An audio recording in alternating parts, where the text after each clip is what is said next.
This hunt specifically is all about showcasing Nebraska's abundant places to waterfowl hunt. As we headed back out to Nebraska, we knew that a huge cold front was coming from the north once again. Perfect timing in order for us to hunt the river.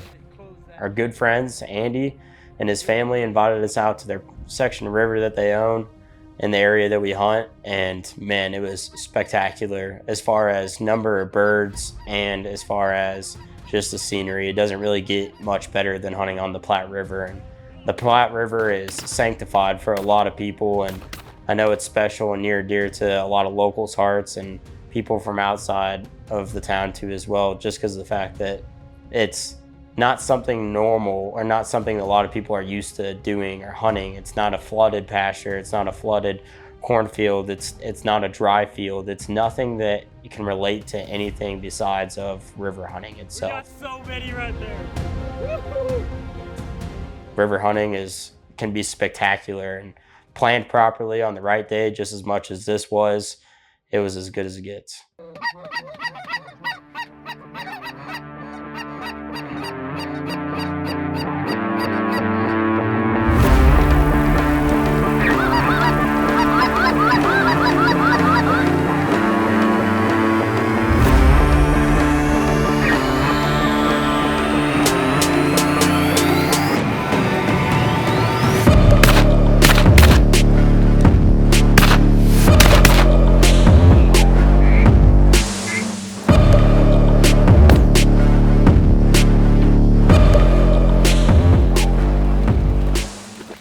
A lot of times these ducks will go to feed really early in the morning, go out to the dry fields. But as they come back and as they start to look for areas that aren't slushed, that's when you're going to get your best duck hunting. We sat there for the first several minutes after shooting light, not even seeing a duck. And I know that can get unmotivating for a lot of people that typically see ducks right at shooting light. But we had full confidence knowing that when those ducks came back from feeding, they were going to act dumb. And man, we decoyed a perfect flock of mallards. They were flying up river, hit them once on a high ball, and it was game over from then on out. They made a big swing way down river. For anybody that's hunted a river scenario, they know that the geese or the ducks, and specifically in this case, are going to land against the current. They don't want to land with it. Those ducks, they swung all the way out, got right with the current, got right with the wind, and it made for a perfect opportunity to decoy a flock of 20 mallards right in close ranges.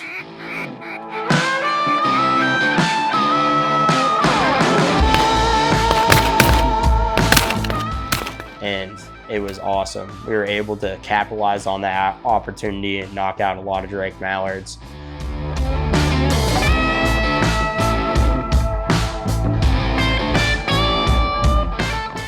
They decoyed perfectly. The whole flock of 20 mallards was all within inside 10 yards. And for anybody that's hunted close on a river situation or a slough situation, when mallards do it that well, there's nothing better. I don't care if it's in the field, I don't care if it's on a pond.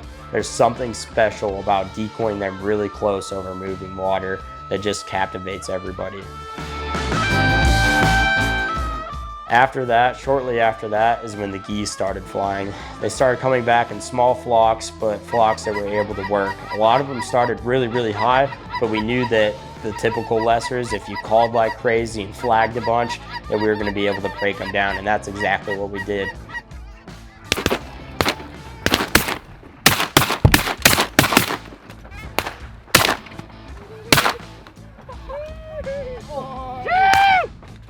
Yeah, boys, get up! You can't get him on the left. Oh! Oh, he got that one. No shot, dude. I think you're making two per. Oh, man. Were you talking to Greg about being done soon, or were you? No.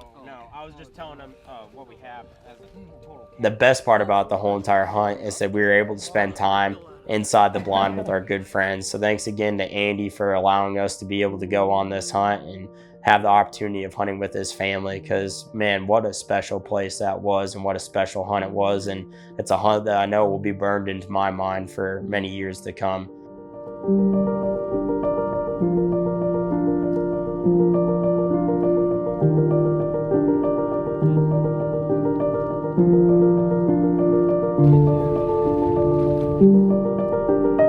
Thank you.